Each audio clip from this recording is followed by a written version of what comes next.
evening and welcome to this week's episode of Let's Talk About. My name is Sedi Nam Togo Lamadego. Let's Talk About is a midweek talk show where we discuss social issues that bother the everyday Christian.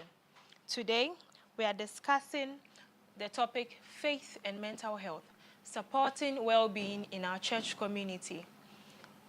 We hold Let's Talk About every Wednesday at 7 p.m. We are streaming live on our Facebook and YouTube platforms. We encourage that you share the link so that people can join in the discussion. With me, I have two doctors and a man of God. To my immediate left, we have Reverend Dr. Kofi Edo, Minister in Charge, PCG, Love Congregation, Oko. He's a specialist psychiatrist. Welcome, Papa. Thank you. Welcome, Dr. Papa. Thank you, And Sister then, Mama. And then we have Dr. Emefa Jojome, a resident psychiatrist at the Accra Psychiatrist Hospital. You are welcome too. Thank you for having me, Sedi. I'm not a mama, not yet. So, as we said earlier, we are streaming on Facebook and YouTube. We encourage that you share the link because we are going to have a very interesting discussion which is important to all of us in the Christian body. We are reminded to send our questions, comments, suggestions, and whatever we might have on these social media platforms or to our WhatsApp number 0501 579 996 0501 579 996. We'll dive right into the discussion. I doubt we'll have enough time to exhaust all the questions, so let's get right to it. What is mental health? Okay, so a very good evening to our viewers and thank you for having us. It's good to be here. Maybe COVID did a good thing for mental health because a lot of people started to ask a lot of questions about mental health. A lot of people started to wonder, I'm isolated. I don't feel as good as I used to feel when I used to go to church. So people started to wonder. When we talk about mental health, we are talking about your mental well-being. Shows up in your emotional well-being, your psychological well-being, your social well-being. So I'm talking about how you think, how you feel, how you behave. That's an easy way to think about it. How I think, how I feel, how I behave. It shows up in many ways. It shows up in how you're able to cope with the stresses of life. So for instance, the loss of a loved one, taking on a new job role, losing an opportunity, facing a disappointment. All of these things are stresses of life. And how well you are mentally determines how you are able to go through these stresses. It also shows up in how well you are able to realize your own abilities, how well you are able to learn, how well you are able to interact with people, and how well you're able to give back to your community because we are social beings. So that's a summary of what mental health is. Okay, thank you very much. Papa, do you add anything? I think MFA has Exhausted the question. dissected the whole thing about mental health. The only thing I'll add to what she said is that, like she said, we are social beings. So most of the time we will see signs of deteriorating mental health based on interactions with people. So if people don't interact with people, sometimes it's very difficult for you to see whether they are doing well or they are not doing well. But it is when we interact with the environment, that is one of the key ways to know whether people are doing well or not doing well. Okay, that brings me to a question. So you said until people interact, you may not be able to tell how well they are doing. Is loneliness not a sign of concern, or isolation? Someone always being isolated. Now they call it introversion, being an introvert, but someone not wanting to relate at all. Shouldn't that be an issue? Okay, so loneliness itself is not an issue. Although God said it is not good for man to be alone. Because God even realized that in the garden, each and everyone had somebody to communicate with, somebody to share a dream with. The goats were having a good time. The lions were having a good time. Could see the two lily flowers. One was pollinating the other, but there was no helpmeet. And that helpmeet there means somebody of the same intellect that you can relate with, you can talk with, you can emote to, you can share your concerns with. So loneliness itself is not a problem. So, because sometimes you just want to be in your personal space. Right. You just want to be alone to be able to do reflection. But if the entirety of your life is dominated by loneliness because you are avoiding people, because you are afraid of the way people may see you, because you are afraid of maybe you offending others or people have offended you, so you are being too careful, or because you have a fear that if you go in the midst of people you may maybe disappoint people or you may not meet their expectation, then that kind of loneliness, like she said, it is when you cannot cope with the stress of life. So if it is because of a stress that you have become lonely, if it's because of you not being able to realize your own abilities that you have become lonely, if it's because you're afraid you cannot make a meaningful contribution, that's why you have become lonely, then that kind of loneliness It's where the issue is. yes, it may be a problem. Right. Okay. To add to that, Sedinam, you said that recently people term that as introversion. That may not necessarily be the same. So when we talk about introversion, we are talking about personality-wise, right? Okay. So the loneliness that Reverend Doctor explained, is that feeling, persistent feeling of being disconnected or not being connected to anything, Right. almost like you have no sense of purpose, you don't have a sense of belonging. But people are naturally introverted, and it doesn't necessarily mean that they are That's a problem. lonely, Okay. right? So most of the time, we are talking about things or symptoms that you notice that are a change in the person's regular. So if this person was an extroverted person, this person enjoyed meetings, enjoyed coming for Bible study, enjoyed staying in touch, and all of a sudden this person is losing their social connection. We may term it, oh, the person is becoming introverted, but that's a problem because it's a change from their baseline. Yeah. Okay, right. So are there things we can term as mental health conditions? Yes. Are there things like that? Can you give us some of them? Yes, okay. Let me. So when we talk about mental health, that's different from mental illness. Okay. So like I explained, mental health has to do with how well you are psychologically, how well you are socially, how well you are emotionally. But when we talk about mental illness, we are talking about a set of signs and symptoms, right, that have persisted beyond their allowable limits. So let me give an example. If someone is bereaved, right, I would find it odd that that person would not be sad. That person may not be concentrating as well as they used to be. That person may not be as engaged in social events. Maybe in the first couple of days, in the first couple of weeks. But if that person still feels that way after 2 years and is still in relation with that, that's no more regular bereavement or regular grief.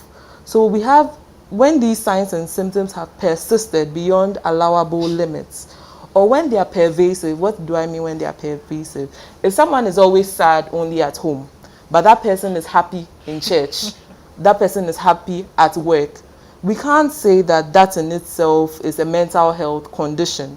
But if someone is sad all the time in every situation, then that becomes a problem. So then that may be a diagnosis. The third thing is if someone's symptoms or signs are affecting their day-to-day work. So if I'm sad, and it's a few minutes a day, and I can carry out my day-to-day activities. I can go to work, I can open my shop, I can sell, I can go pick up my kids from school. It's a human experience, it's the lived experience. But if I'm sad to the point where I'm forgetting to pick up my kids from school, I'm missing work, I'm not able to function the way that I used to function, then it's impairing my life. So these constellation of signs and symptoms in these particular ways make these things like a mental health condition as opposed to a normal human experience. Okay. Right. So let me be quite argumentative on the allowable limits. Okay. I believe people deal with things depending on certain factors, right? So I can choose to mourn a loved one for 5 years. Maybe that's how much they meant to me. Are you saying that in the course of your practice, I may not know, I am not a psychiatrist, in the course of you treating patients and all of that, there's a cap on how long someone can be sad, how long someone can cry over a loss? Is that what you're calling the allowable time, the allowable limit? Yeah, so I agree with when you say that we handle things in different ways. However, you find that most people are within normal limits. when you take the entire population, there are very few outliers. Most people will have similar patterns of behavior. And then it depends on which condition we are talking about. Okay. So that's not so, for instance, depression may have a normal, what we usually see. These are evidence-based. So if we study people who are bereaved, maybe 1,000, 100,000, we find that for most people, they are able to bounce back in this period of time. So an outlier gives us a cause for concern. Okay. But further clinical assessments leads us to the diagnosis, Okay. right? And you cannot make a diagnosis based on a single symptom. Okay. So to say that feeling sad is different from mourning, right? So if 5 years later, or 5 years down the line, I remember someone I lost and I feel sad, that's acceptable. But if it's now impairing my function 5 years later and I'm not able to move on from that situation, then we have a problem. Okay. MFA is doing all the talking, Papa. You're asking. Yes. Papa, so MFA mentioned symptoms along the line and all of that. I think I'll need you to give us some other signs we should look out for in people we love, especially as Christians and the church community, that are causes for alarm. Okay, If you can give us. especially with the church community, one of the things I tell people in churches, the church is supposed to be a family in the first place, and we are supposed to look out for each other. One of the signs you will see is, like she said, when people's attendance to meetings, you realize that they are not as frequent as they used to. We have this thing that kills members in the church, in the sense that the moment somebody is not, maybe you don't see the person 2 or 3 times in church, the first thing that comes is the person has backslidden, the person is not serious again, the person is not committed, the person is not really spiritual. But most of the time it's a sign, like you said, it's a deviation from the person's normalcy. Well, the other thing you also see is that maybe the person's interactions. People are they close church, all of a sudden they want to go home. There are people they've never talked to anybody before, you've never seen them smile. If you're an observant person, it's a concern to draw close and ask, how are you doing? Sometimes just a simple, how are you doing? Then you add this caveat. Don't give me I'm fine by God's grace. We are all fine by God's grace. But sister, I'm not really seeing you well. Like the way I know you, I'm not really seeing you well. Like, so frequency, attendance, change in behavior, change in relationships. Sometimes people just become withdrawn. And also when people, like she's talking about bereavement in the church, since we are talking about faith and mental health, when people lose a loved one, we tell them that God gives and God takes. Job was strong, and Job says the Lord gives, the Lord takes, and God restored Job with more even after a fortune, after he prayed for his people. I thought that sometimes if you have not lived the experience of losing a loved one, you think it's easy to quote scriptures until you are faced with it. There is an experience sometimes you have to go through to really appreciate what people are going through. Because I think sometimes we all feel like, and there is this syndrome where everybody has to feel like they have it all together in the church. Because if you don't have it all together, it means that you're not spiritual. Right, you're not doing something right. Like you have marital issues. It means that you didn't pray well, you didn't hear well from God, you didn't do something right. But we are allowed not to make the mark every time and still go back to God and ask. Right. But you see, the reason why we have a lot of issues is because we have created a perfect man, that God is good. Yeah. There are no challenges. Yeah. If you go through tribulations, it's the devil. Yeah.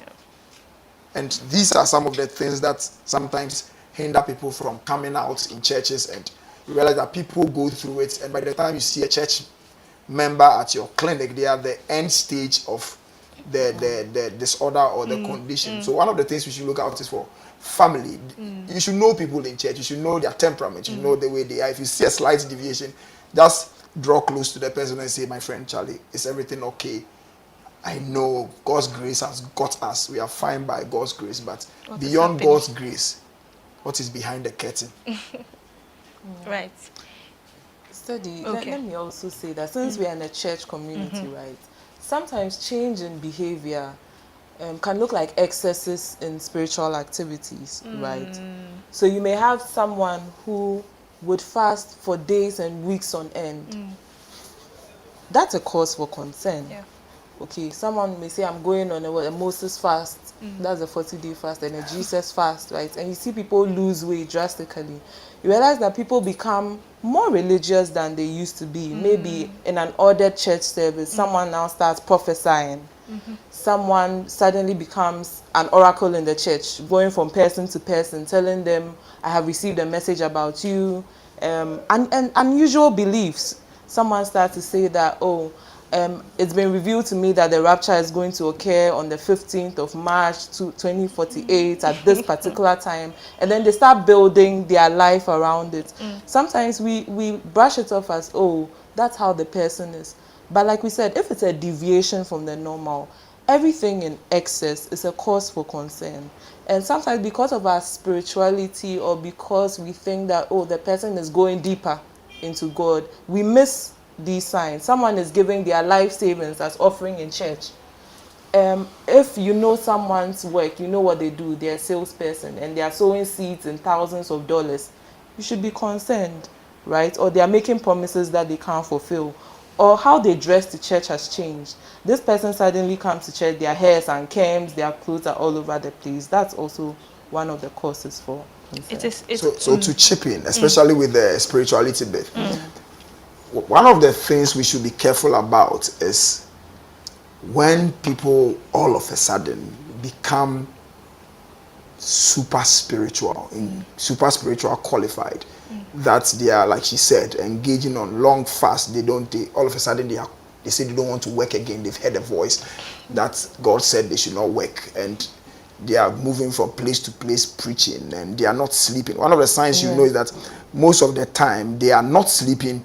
They are talking continuously. They want to preach to everybody. They are sending you multiple text messages. They want to prophesy to everybody. They want to lay hands on everybody. And if you resist, they become very angry, and they make you feel as if you are not spiritual.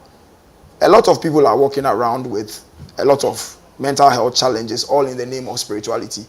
And in the end, by the time we realize, they have caused more harm than good, and realize that it goes against the church community, and people will start pointing fingers at the church to say that all these people were being ordained as pastors, were being called as prophets. So like you said, it's not just even the isolation, even the excesses to the extreme where people all of a sudden within the, we're not saying don't be deep, but there is a dimension of death. Jesus even told his disciples one day that all of you look tired, go and sleep. You get it? He says, I must work the work of him while it is day, for night cometh. There are certain times that people have to sleep. You see people, they are changing their status every 3 minutes. There's a new thing, there's a new revelation, and they are talking plenty, and they are checking up on you, they are prophesying to you. It could be a sign in the church community, and we have to call people to order. Sometimes we are afraid we may offend people, or they will think that we are not spiritual. But sometimes just that boldness to tell the person that, can we have a conversation? Or if you are not that comfortable, maybe talking to the authorities in the church, that we think that there is something going on with this brother, we don't know him to be like this. If by God's grace it is the Spirit of God that has overshadowed him, and he is the next John the Baptist, wearing sackcloth and eating locusts and wild honey, we bless God. But majority of the time you realize that there is an underlying problem. Okay, so now, before we realize there's an underlying problem, we would have to have identified certain things. Now, we are looking at how, this is in a way, how the church or the faith contributes to the mental illnesses. So we've talked about stigma, how we've created a perfect image of who a Christian, or how a Christian's life should be, and everything. Over the years, humans have failed us. So let's say I am going through something, and I found solace in God. So I've decided to let God handle my depression for me. Let God be diagnose me, treat me, everything. So this is where Papa mentioned that sometimes you see Christians coming to the hospital or to see the doctors at the end stage of their situation. How have you handled that? If you have practical experiences, you can share with us. Have you been in a situation where there was a problem? You knew there was a problem. You tried to talk about it, tried to help the person, advise that they sought, medical help or attention, and then they refused. and it got too late. So if you can share something like that with us, because we are not the experts. We can only talk to them as friends and family. How do you even go and tell someone who is prophesying all the time and thinks he's deeper than you, that what you are doing, you are exhibiting signs of mental illness or something, you know? How do we tread cautiously so as to remain the family you're advising us to be in church? So what I'll say is that God makes sense. I think that sometimes we think that God, there's no reason to God. God is the greatest intelligence ever to have happened. Look at the way he created things. He decided to create heaven and earth, separated waters above, waters below. Then after he had separated, created the firmament, then he pushed the water to one side, put land, before he creates fish, before he creates trees. God makes sense. But I think sometimes we think that God is so complex that we don't have to understand him. Yes, there's no section of his understanding, but his ways, if you take your time, realize that there is a pattern to it. Like you said, somebody is diagnosed with a mental illness. The person believes it is spiritual. Yes, it is. It could be spiritual, because I don't because I'm a Christian and I believe in scripture, and I've seen in scripture that there were people who were possessed with demons and they manifested. However, taking the madman of Gadara, the man living with a mental illness in Gadara, Bible says that he was cutting himself with stones. It means he was suicidal. He was living in tombs. He was disheveled. But you realize that they kept him in shackles. But when he met Jesus, Jesus took the shackles off. Jesus rather took him from the chain. So it means that Jesus was offering care. They said, and they found him clothed in his right senses, whether he did supportive therapy, whether he did psychotherapy, whether he did counseling, and he was clothed. So it means that even the concept of God in dealing with mental health issues, it tells us that there is a need for a specialist care, that the person has to be well trained to do some of these things. It is not just that anybody can just start taking things for granted. And as a Christian, you should know that it is okay not to be okay. Take Elijah. Prophesied, Mount Carmel, there is fire. Killed 400 prophets of Baal. Now Jezebel says, tomorrow I'll kill you. The guy runs, leaves his servants behind, goes a mile away. He's under a cave, telling God that I'm not better than my ancestors. Kill me, I want to die. But you realize that God sent somebody to help him. They gave him food, they gave him bread. Then they encouraged him that the journey is long, he should arise and go. Even that great man went through it. Peter, after denying Jesus, he thought that was the end of his life. But at Pentecost, so even the great ones have gone through it. So as a Christian, if you are going through challenges that you realize that it's overwhelming, it does not make you less of a Christian. Seek help. Seek help from a specialist. When we talk about healing, divine healing, I use this example. If MFA sits in the consulting room and she makes a diagnosis, who gave MFA the intelligence? God. God. If Dr. Pobis sits in the consulting room and does psychotherapy, who gave her the intelligence? God. So if God gives a man or a woman intelligence to help a Christian, who has healed a person? God. But I think that we think that God always heals without men. But the person you are going to lay hands on you, it is God still using the person. Let me chip in before, let me say this last thing. In John chapter 9, it's one of my favorite texts. Jesus meets a man who is blind. Bible says he takes saliva, spits on his eyes. He tells the man to go and wash in the pool of Siloam. The man goes. The man does not complain. Nobody there complains that he spat on his eyes. Why? Because saliva was used to treat a form of eye infection, blindness.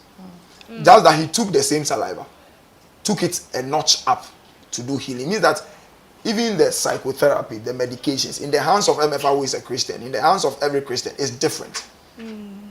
God can use these same people to help people who are going through mental challenges. So the church should not see that people who are doing, especially psychiatry, who are in psychiatry or psychology, are anti-Christian.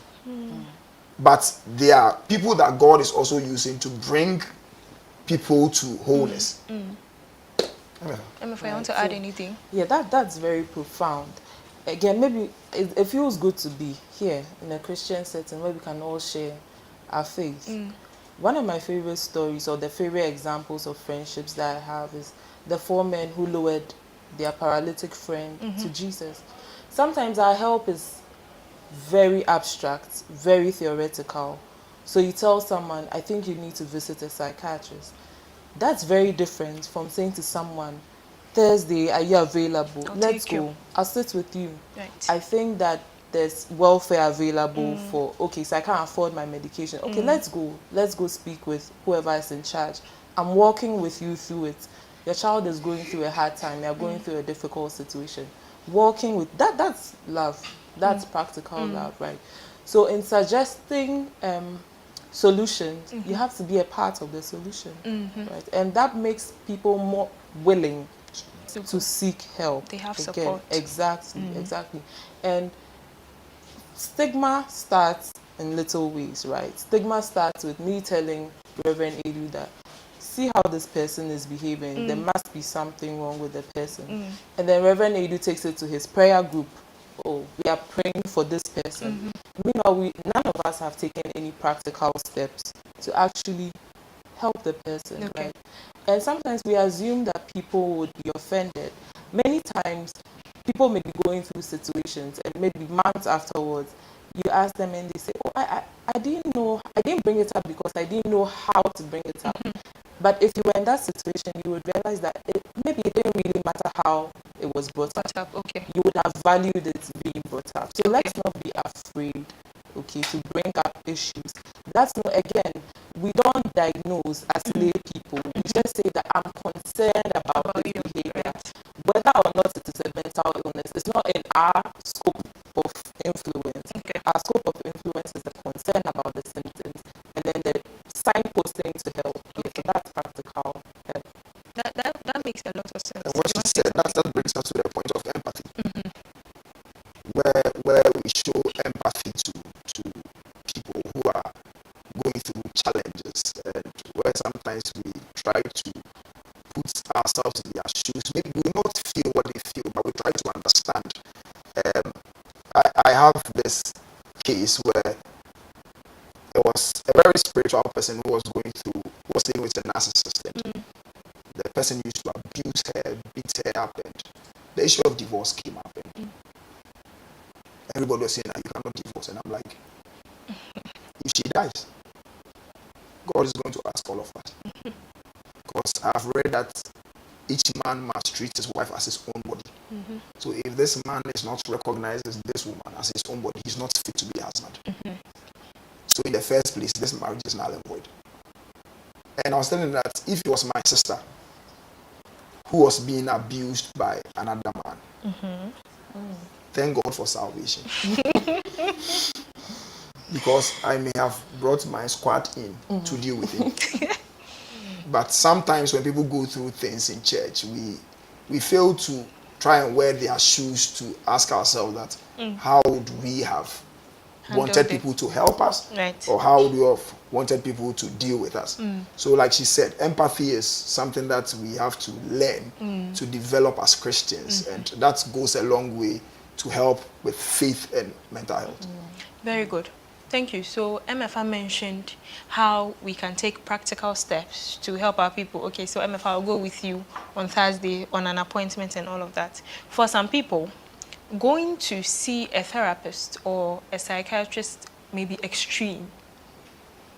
For someone, the most he or she has heard about counselors or counseling has been at church, right? So now let's look at it from the point where you bring the help to us in God's house, which is our house, where we find solace. So now you can address the spiritual leaders. If you have experiences, fine. But how do we inculcate these counseling practices to not only deal with premarital counseling and, you know, financial counseling and all of that? As in, there should be a counseling office open somewhere. When you don't feel right, you feel you notice some of the signs and symptoms in somebody, you can just walk in there and say, I think MF has a problem. You should call her in and discuss it. How do we do a blend? How do you bring your help to us without us necessarily coming to the Accra Psychiatric Hospital? What if someone sees me walking in there and says, oh, she has gone crazy, you know?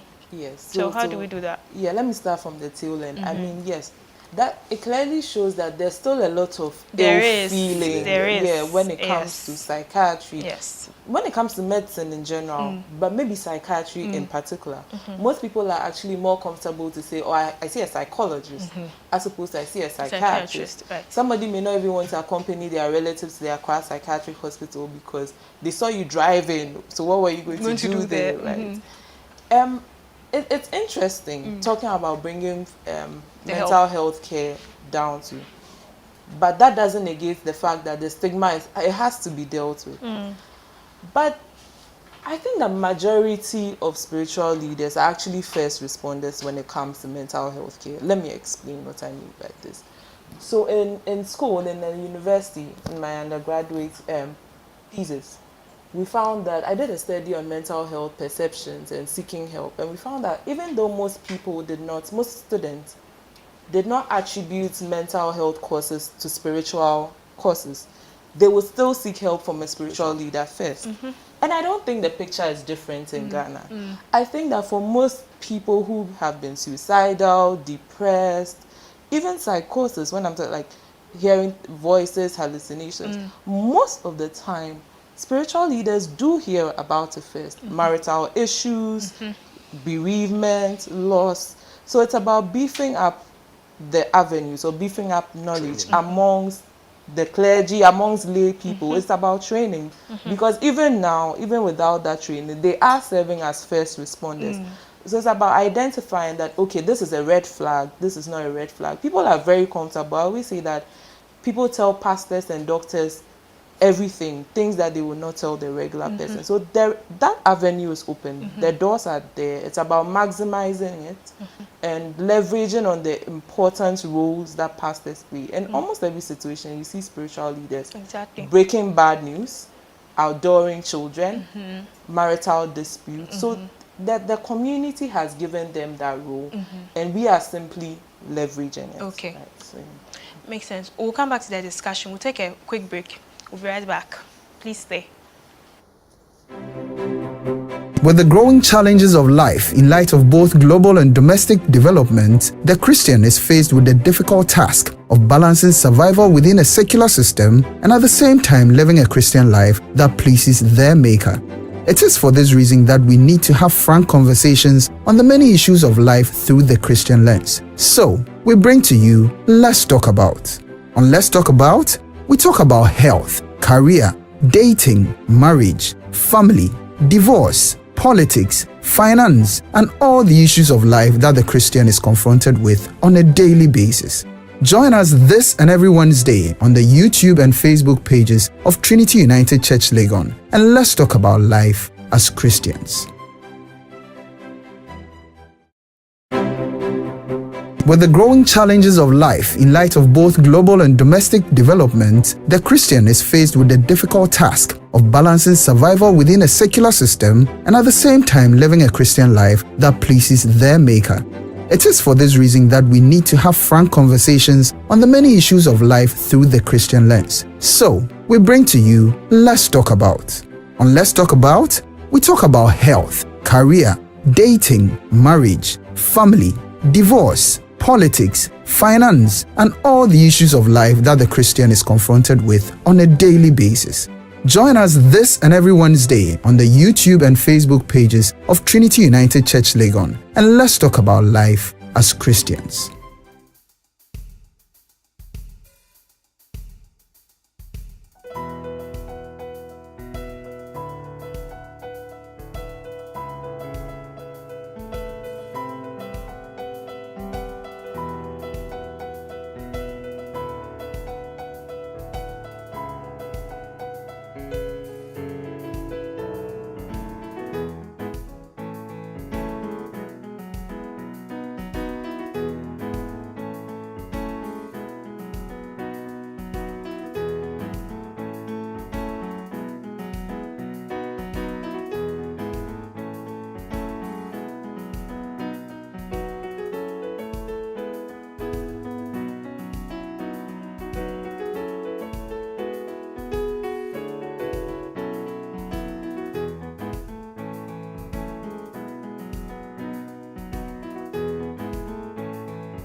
Hi, welcome back. This is Let's Talk About. Today we are discussing faith and mental health, supporting well-being in our church community. I've been with Reverend Dr. Kofi Edu and Dr. Emefa Jojome. We've been having a really interesting discussion going on. We've exhausted quite a huge chunk of the mental health topic. We have learned that mental health is not only about mental illness, there's more to it. We are still streaming live on our Facebook and YouTube platforms. We are open to your questions, suggestions, and whatever you might have. You can send them on these platforms or to our WhatsApp number 0501 579 996. 0501 579 996. Welcome back. So we celebrated World Mental Health Month. When was that? Okay, so the Mental Health Authority of Ghana started a novel practice this year. Okay. Where we took out May to celebrate or to raise advocacy as our Mental Health Awareness Month. Okay. So in Ghana, it's similar to the practice in other countries in the US and some parts of Europe. So in this month, we were raising advocacy about living with mental illness, identifying mental illness, and we're providing specialist clinics. But this month, our theme was the just ended month. So it's called Purple Month. So whenever you see purple or you hear purple, you think mental health, right? Like pink is for breast cancer. Exactly, like Pink October. But this year our theme was moving more for mental health, moving more physical movement for mental health. Okay. In most places I went, the first question was, how can exercise help my mental health? Because traditionally, exercise is touted to help physical health, right? So let's start from helping your physical health. Okay. You remember we spoke about stresses of life. Physical ill health is one of the stresses of life, right? So improving my physical health, naturally, it improves my mental health because it takes away a certain stressor, right? The second part is that when you move, people who move actively would tell you that I feel good after I move. That's true. Because it releases endorphins, what we call the natural painkillers, actually. Natural painkillers. And then serotonin, the happy hormones. Okay. So if you are sedentary, you realize that you become grumpy, you become irritable, but on the days that you move, you are like a ray of sunshine. Okay. Right. So that's one way that physical movement, exercise helps our mental health. Another way is that physical exercise helps to build social connections. Because it's very rare to see people work out alone consistently. Most likely, I'm going to say to my next door neighbor, look, I want to take a walk. I want to take a stroll. Could you come with me? And then we talk, as we walk, we talk along. It keeps you fit. It keeps you mental. You are more alert as you go through the day. So that was what we focused on this month. Okay, so I have a question. Yeah. Do you think you get a lot of audience for your awareness months and your programs and all of that? Because I'll be very honest. I saw the mental health celebration thing on the WhatsApp status of a nurse friend I had. I don't think I would have seen it anywhere else. When it's breast cancer month, we see journalists with the pink bow on their suits and all of that. It may not lie or rely on you so much to do more in amplifying how much of it is heard. But do you agree with me that you don't have as wide a reach as breast cancer and other illnesses? And what are you doing about it, or what do you think has been done about it? Okay, so I always say that psychiatry or mental health is the Cinderella of medicine. Inwardly, we are very, very pretty, but sometimes people look down on us. And like she said, there's actually a whole stigma that we are trying to break the stigma. Currently, we are doing so well. I think this year's Mental Health Week, the advocacy was massive. We went to schools, we went to churches, we were on all media platforms. It was a huge success. But like you said, I think that there is more that we can do, and that is when we call on social organizations, corporate organizations to partner with Mental Health Authority to push mental health awareness, because sometimes we are so limited with resources, and we need other people to come on board to help take the message. I think last year we went to Oti region, and we had to go to OT to go and do mental health awareness in OT. But sometimes getting sponsorship and all these things is It's hard. it's a challenge. So we are using your platform to also put out there that more people should come on board to help push mental health. And the truth is, the more and more corporate institutions come on board, we are gradually dealing with the stigma. It means that if a corporate institution, a very huge institution, is supporting mental health, it means that they think about mental health. They see the relevance of mental health. They think that people's mental health is important. Then gradually, we are breaking the stigma. So we this month was a huge success, but we think that even next year will be better. Yeah. Right. So June is Men's Mental Health Month. What are you doing for them? Good. So June is Men's Mental Health Month. You know, a man has always been. Sometimes we've been told to swallow bitter pills. See, there are proverbs like "Etuotua esi bema bo, bema nenum edura enyon, bema sinsum eham, bema nekon ekodin." All these things, bema insu. And we think that a lot of men have gone through are going through issues, but there is no space for them to open up to talk about, because in our society, culturally, if a man talks about his weakness, talks about he having challenges or maybe being overwhelmed with stress, he's seen as weak. Even sometimes certain women will see a man as weak if he cries. Like, why are you crying? All your colleagues are doing the same work, but you are crying. Why are you giving up? Your colleagues are waking up at 4. They are bringing money. They are going to abroad. They are buying iPhones for their children and their wives. Why can't you buy?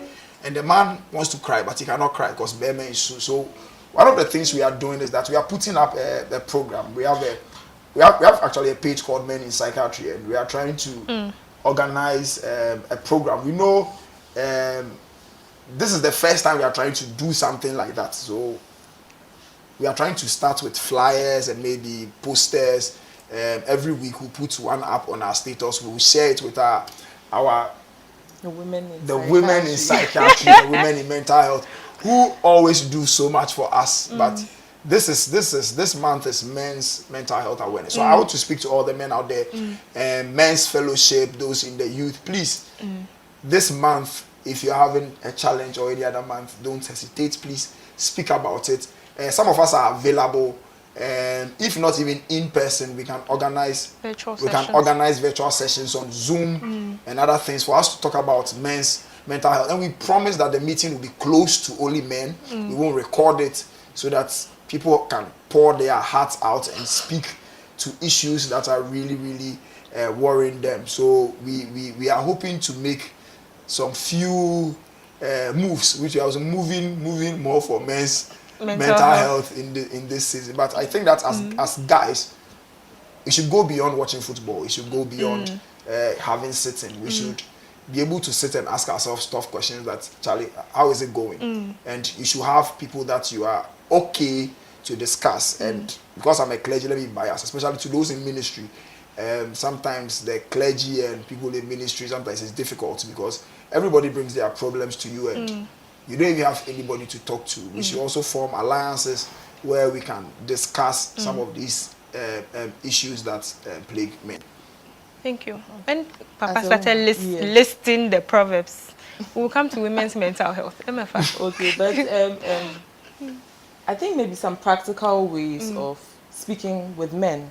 I'll leave us with just a few tips, right? So like Papa said, you want to do it alongside an activity.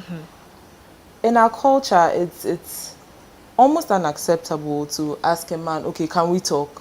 How are you? How are you feeling? But you are more likely to get a response if you pair it with an activity. Okay. So let's play soccer. Let's play pool. And while you do that, you take away the formal nature of it. How are you doing? How's it going? You can give an example. Maybe with the men. So my child went through something that your child is going through, and it really made me feel hurt. It made me feel frustrated. If your child is going through it, you might be feeling the same way. So you give something in common. My last tip will be to ask twice, because how are you? I'm fine, then you ask again. So you don't leave it at I'm fine, Okay. but you keep asking, okay. And that might help with the conversation around men's Okay, mental we'll come back. health. We have a question. Daniel Kuchuachi says, how do you advise someone who, through his or her prayers and singing to glorify God, disturbs people in the neighborhood? This one is dear to my heart. Or taking into consideration mental health conditions, because I think we have all experienced it. Not only those who pray and worship God, those who sell plastic chairs at dawn, you know, things like that. But let's look at it, since we are talking about the faith and how we can make it easy for each other. How do you handle a situation like that? Because if it's constant, there's a problem. Who'll take it, Papa? Okay, so singing and glorifying God. You mean that Dawn broadcasts. dawn broadcast. I think I didn't appreciate what dawn broadcast does to people until I was in final year. Because I used to do dawn broadcast whilst I was in school, and I think final year I was going to write exam and I was trying to sleep some more. Then I heard something that. So in Matthew, and I'm like, damn, Charlie, I'm just trying to catch a break, like I'm tired. And I think one of the things that I have this word I say spiritual bullying. I think sometimes Christians are not circumspect as to the space they find themselves in. You live in an estate. You should know that you have neighbors. Right. That is not when you wake up at 2 a.m. and padu sekete bo pa then pay. I get it. But you should also know that it says live at peace with all men. Peace is what is relevant. But for you who is on the receiving end, please, one of the things I feel like Christians are afraid to confront. Charlie, if something is affecting you, go to the person. Bro, I don't really appreciate the fact that at 2 a.m. you will be shouting when myself, my wife, and my kids are trying to catch a sleep. I'm not saying don't pray, but learn to pray under tone. Learn to be. He says the spirit of the prophet is subject to the prophet. I told somebody one time in church, she said that when she prays, she cannot keep her. So if you go to Manhattan, or God takes you to New York, solid place, you're in one of the best hotels there. You are telling me you don't pray because you have to shout and they will sack you. And they will sack you. And you have to, please, Christians, talk about it. Sometimes we are at the end of receiving end of bullying and we think that people will see us as if we are not spiritual. You not talking about it makes you unspiritual. Because it is worrying you and you're harboring bitterness in your heart, which will affect you, which will further worsen your mental health. Please talk to them. I know a church sued one of my churches recently.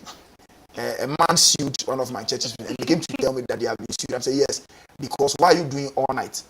And they're like, well, we have to do all night. I'm like, no, you don't have to do all night. Your church is in an estate. What you have to do is get money, do a soundproof church. When you do a soundproof church and do fit ACs, do all night. As long as you don't have those things, please close at 9 so that people can sleep. I think that there is the wisdom of God that we are failing to apply. And we think that when we shout and we disturb people, that is what makes us spiritual. And you two are the other receiving end, please. Don't sit there and die. Okay. Always talk to them. If there is the need to report them, report them. You are not a bad Christian. We'll do You that. are a good Christian. Okay. Thank you. MFA. Yes, maybe to add to that sometimes there are people who, these are symptoms of mental illness, for instance. Someone, that's not how they have been. They've lived, they've been your neighbor for 10 years. And in the last 3 months, they are praying throughout the night. They are mentioning your name, kill this person, die by fire. You know, that's a cause for concern. Like we said, anything that's a change, practical help, you may need to contact the person's family. If after speaking with the person, you realize that, oh, this behavior is not amenable to reason. Because like he said, wisdom is profitable to direct. So any behavior that is not amenable to reason, is not amenable to family input, there's more that has to be done and we need to go the further. Okay, we'll do that. We have another interesting question. Okay. Lily says, as a corporate organization, how can I promote my mental health at the workplace? This is important to me. Because we are Christians, we have to behave properly, we have to respect authority like the Bible says. But my boss is after my life. you know, things like that. You have this colleague that you would punch in the face if no one was watching, you know. Work wants to finish you completely. All of that. How can I improve my mental health and in the long run help other people, you know? Maybe I'll start. It's interesting that we are having this conversation because I too was having this conversation early on. Boundaries are a part of protecting your mental health. Boundaries are. So there's working hours. There are working hours for a reason. And sometimes we say that in this part of the world, the reward for hard work is what? More work, yeah. Right. So sometimes you need to state your boundaries. I don't answer calls after working hours. And enforce your boundaries. If you say to me that you don't answer calls after working hours, and I call you and you pick and you give me responses and you work, I will call you again. Okay, so stating your boundaries clearly. And maybe it's a good thing that we are talking about corporate mental health as well. Again, sometimes like Reverend said, we are afraid to confront. We are afraid to have the conversation. And most of the time, people are actually amenable to your solution.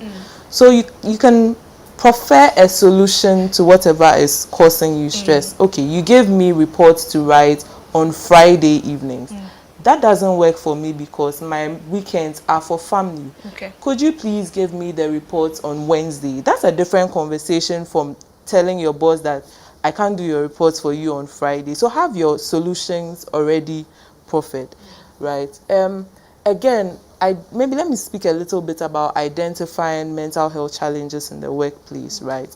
So you notice that someone is making more errors than they used to. A few more zeros. Books are not balancing. Person is irritable. Person comes to work is isolating themselves. They would use an alternate route. Sometimes these things fester in the corporate space. Again, sometimes people are bullying. There's intimidation. And because we feel that as Christians, I'm supposed to turn the other cheek, sometimes we use that as a cover for cowardice, right? So there's a difference between being agreeable and being a doormat. They are two different things. You need to understand how to work in a team, but you also need to learn how to protect your boundaries for your mental health. Okay. Talking about bullying, and bullying is something that goes on a lot in the corporate circles, and the bullying is being done by Christians. The bullying is being done by Christians. They once you disagree with certain people in certain spaces, they're after your life. Because people are not matured to take a no. People are not matured for if their views or their ideas is not what is on the board. And I think that is where we have to grow and mature. As a Christian, God expects so much from you. God expects you to be the best, not just doing the work, but your relationship, especially with those under you. He says that do not lord it over the people under you like the Pharisees.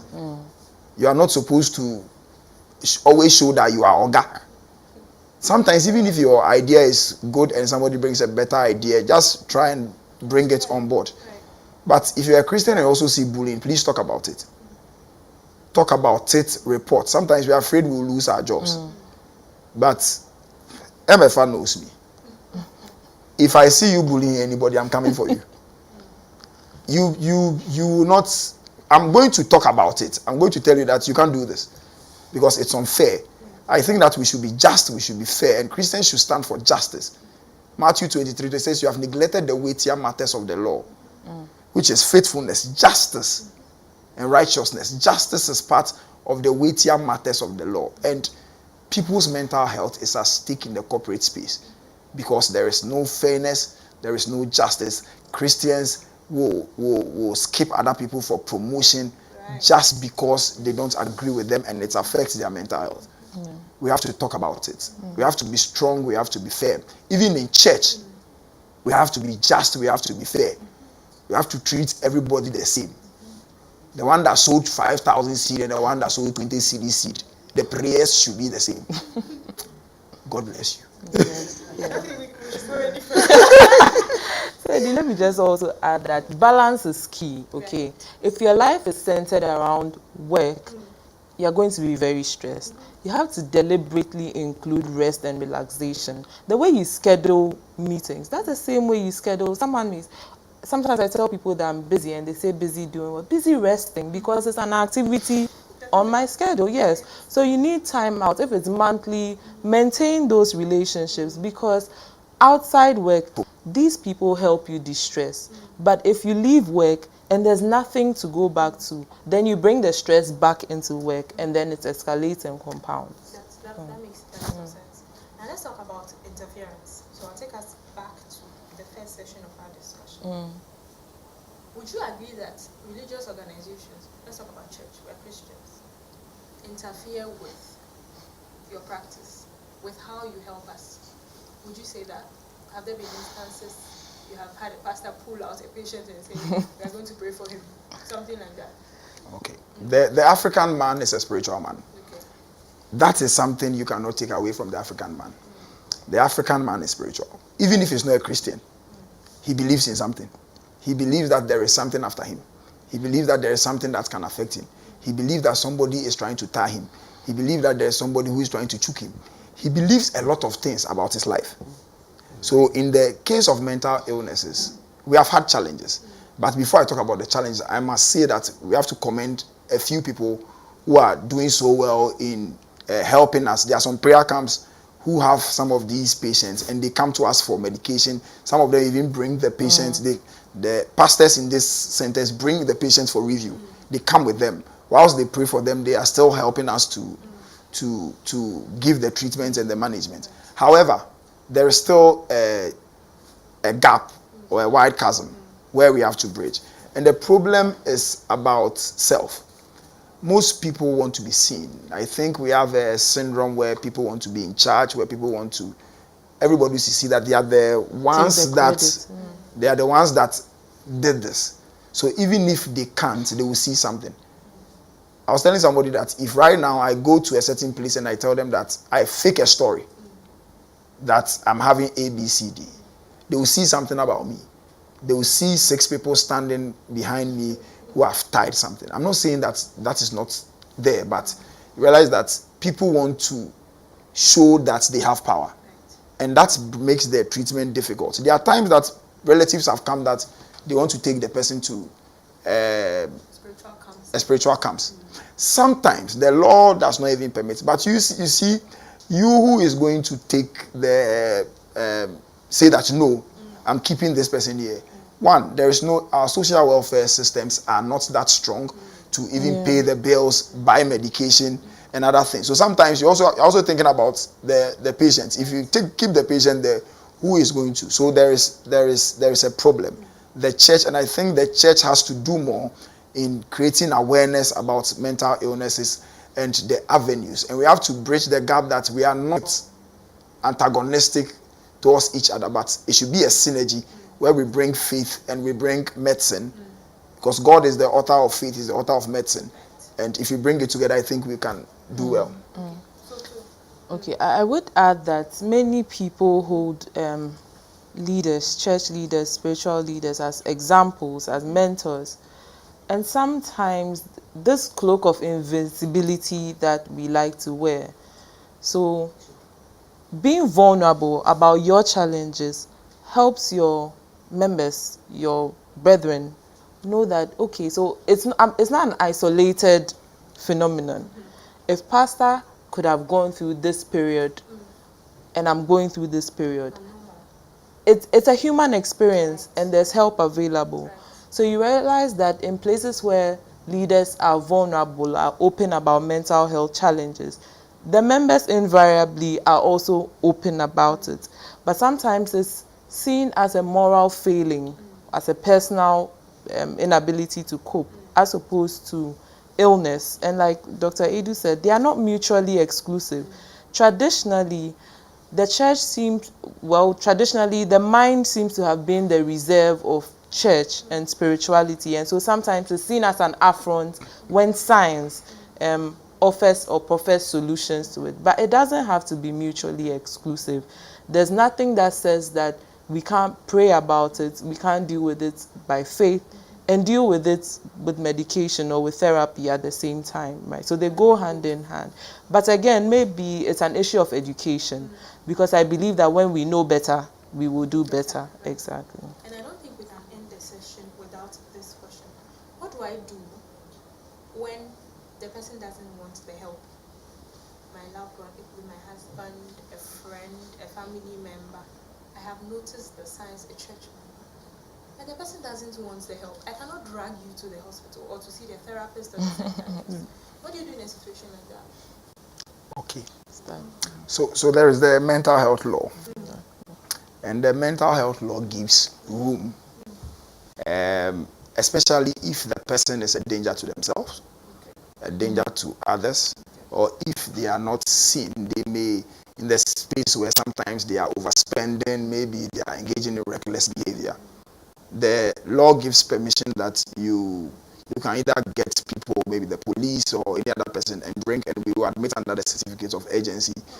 Then after that, within the 72 hours, we go to the court to get permission to continue treatment.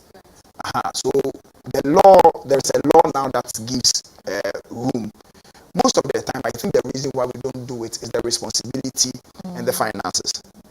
Because if you are offering help to somebody and the person does not want it, and you are going to pay 3,000 plus, and sometimes you don't know whether the church, whether you yourself can afford. The moment you say, well, let us go to the OPD, and the person, there is, because of sometimes the responsibility attached. I think that is the major thing that stops people from bringing people to, because sometimes people get tired. There are times churches have brought people to church, and even the patients are well, and you call family members to come. I share a funny story that there's a young man pastor around, very popular, small, whose brother was brought by one of these old students union. The guy is doing well. The school, old students had volunteered to even rent a place for him. This pastor should come for his brother. He says no. So what I did was, Sunday, I waited till he started church, because he used to stream. Then I told my boys that they should take him. So whilst he was preaching, we sent the brother to him, all in the testimony that God has healed his brother. So he realized that even people who are supposed to know better are avoiding the responsibility of being there for people living with mental illnesses. So sometimes that is what prevents people from, because sometimes it's a relief for you if the person says, let's be honest, sometimes I know most people, if you say seek help, your conscience says that I have done my best, and the person did not offer help. It saves you. And sometimes when the person says, okay, I want to go, you and I asking, am I really ready to go through it? Now, with how you're addressing this thing, Reverend Dr. Edu, are you saying that mental health care is expensive in Ghana? Is that what you're saying? We are in church, so let me call it. So let me call a spade, and not a big spoon. It's expensive. Ideally, per the law, it's supposed to be free, but we are not at the stage where it can be free yet. We are getting there, but it's expensive. Okay, I would add that, you see, expense is relative. If someone broke their bone, there's no problem in spending 1,000, 1,500. But if someone cannot go to work, if their function has deteriorated rapidly, then suddenly 1,500 cedis becomes too much to spend. So it's relative. When you look at the lost years, how much that person could have contributed to society, and you juxtapose it on what you are spending to get that person rehabilitated, then suddenly you realize that the cost is worth it, right? And sometimes so the illness in itself sometimes impairs their ability to recognize that there's an issue. Okay, so that's what we call insight.